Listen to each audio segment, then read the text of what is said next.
From Washington, this is VOA News. The Midwestern U.S. city of St. Louis sees a third day of street protests against a ruling in a controversial shooting incident, and the UN Security Council expresses alarm about the situation in Libya. I'm Michael Lipin. The Midwestern U.S. city of St. Louis has seen a third day of protests against a grand jury's decision not to indict a local white policeman for fatally shooting an unarmed black teenager in August.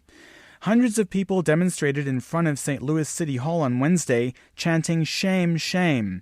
Police arrested 3 people for failing to disperse and charged one of them with assault. The August shooting of 18-year-old Michael Brown by Officer Darren Wilson inflamed racial tensions in the St. Louis suburb of Ferguson. Many of its black residents have complained that the shooting is part of a wider problem of discrimination against them by the town's predominantly white police force. Wilson has denied any racial motivation behind the shooting, saying he opened fire in self-defense against a heavily built youth who assaulted and charged at him.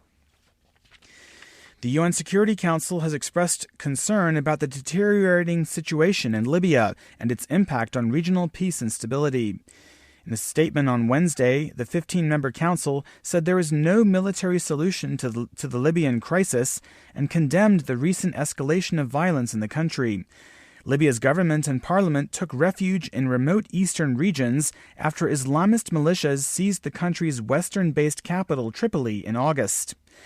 The UN Security Council urged all parties to support efforts by Special UN Representative Bernardino Leon to resume an inclusive political process in Libya. You're listening to VOA News. Health workers in West Africa are preparing to launch medical trials for potential treatments for the Ebola virus, which the World Health Organization says has killed almost 5,700 people in the region. VOA's Ann Look has the story. In December, scientists will begin testing 3 possible treatments for Ebola at clinics in Guinea and Liberia, run by Doctors Without Borders. They will be testing 2 antiviral drugs, as well as a treatment using the blood and plasma of Ebola survivors, whose antibodies may help other patients fight off the virus. MSF says these trials are, quote, accelerated and mark unprecedented international collaboration. Still, MSF Medical Director Annick Antieren says don't expect a miracle cure just yet. Non, on espère évidemment que ce soit des traitements qui aient une vraie valeur ajoutée. Le produit miracle, ça semble. She says any treatment will be more effective when it's given early, before the virus spreads everywhere in the body. But not all patients come in during the first 48 hours. But these trials are just the beginning. She says there are other drugs they can test. People evacuated and treated in the U.S. and Europe have been getting combinations of treatments, so that's an option as well. Ann Look, VOA News, Dakar.